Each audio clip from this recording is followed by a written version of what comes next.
चर्चा वास्तुशास्त्र की। वास्तुशास्त्र में कल हमने बात की थी फलदार पेड़ों के बारे में, और आज हम बात करेंगे पीपल के पेड़ के बारे में। वैसे तो पीपल के पेड़ की पूजा की जाती है क्योंकि पीपल के पेड़ में देवताओं का वास होता है, लेकिन पीपल के पेड़ का घर में होना वास्तुशास्त्र के अनुसार उचित नहीं माना जाता है। इसलिए पीपल के पेड़ को घर में नहीं उगने देना चाहिए, और उग आए तो उसे हटा देना चाहिए। पीपल का पेड़ घर में होने से परिवार के लोग तरक्की नहीं कर पाते, और इसके होने से रोज़ नई समस्याओं का जन्म होता है।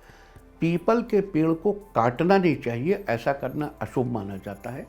अगर किसी परिस्थिति में काटना पड़े तो उसकी पूजा करके ही काटना चाहिए, और ख़ास तौर से ये ध्यान रखना चाहिए। देखो, यहाँ एक बात साफ कर देना चाहता हूँ, हमारी संस्कृति किसी अंधविश्वास को सपोर्ट नहीं करती।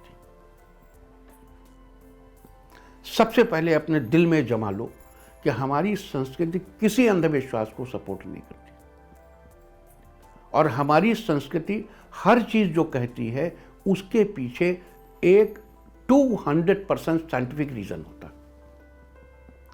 पीपल का पेड़ दिन रात ऑक्सीजन देता है। पीपल का पेड़ अपने पत्तों के एरोडायनेमिक होने की वजह से लगातार मतलब वो उसके पत्ते हमेशा हिलते हैं, जरा सी भी हवा चले तो चलते हैं।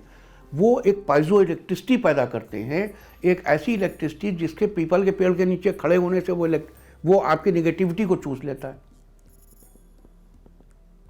24 घंटे वो ऑक्सीजन देता है, इसलिए उसको हम देव स्वरूप मानते हैं। और इसलिए हम कहते हैं मूले ब्रह्मा त्वचा विष्णु शाखे रुद्र महेश्वर पात्रे पात्रे देवानांग वृक्षराज नमोस्तुते, कि मूल में ब्रह्मा, जिस वृक्ष के मूल में ब्रह्मा का निवास हो, त्वचा में विष्णु का निवास हो, और शाखाओं में महेश्वर रुद्र का निवास हो, और पात्रे पात्रे देवानाम, हर पत्ते में देवता का निवास हो, उस वृक्षराज को मैं नमस्कार करता हूँ। अब ये इसका एक एंगल हो गया। अब सुनिए महाराज, हमारे यहाँ विष्णु पालन करने की एनर्जी के सूचक है, शिव संहार की एनर्जी के सूचक हैं, और ध्यान के सर्वोच्च गुरु हैं, मेडिटेशन के सर्व समाधि के, योग के सर्वोच्च गुरु हैं, यम नियम आसन प्राणायाम प्रत्याहार धारणा ध्यान और समाधि के सर्वोच्च गुरु हैं भगवान शिव, और शिव ब्रह्मा ने सब कुछ रचा है। तो हमारे यहाँ जो ईश्वर की अभिव्यक्ति जिन 3 रूपों में है, वो तीनों ही रूप पीपल के वृक्ष में अभिव्यक्त हो रहे हैं, और उसके हर पत्ते पर उतनी एरोडायनेमिक्स है कि लगता है देवता बैठा हुआ है, और देवता क्रिएट कर रहा है पॉजिटिविटी, और हमारे जीवन के लिए उत्तम संदेश दे रहा है।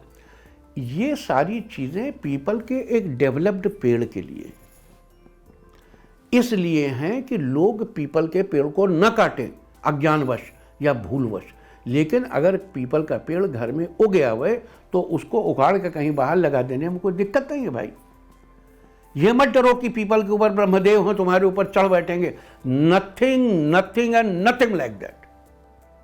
ऐसा कुछ नहीं, अंधविश्वास नहीं। हमारी संस्कृति बड़ी पुष्ट है, बड़ी मजबूत है। हमारी जो संस्कृति है वो इतनी साइंटिफिक है, इतनी वैज्ञानिक है कि आपको कोई अंधविश्वास नहीं पैदा करती। घबराइए नहीं पीपल के पेड़ को। लेकिन घर में चाहे कोई भी वनस्पति, सवाल पीपल नहीं है, कोई वनस्पति अगर उगाएगी तो तरह तरह के आपके उससे दिक्कत होती है, डिस्ट्रैक्शंस होते हैं घर में। It should not be there. India TV हर वक्त हर जगह डाउनलोड करने के लिए सर्च करें India TV news Google Play Store या ऐप स्टोर पर।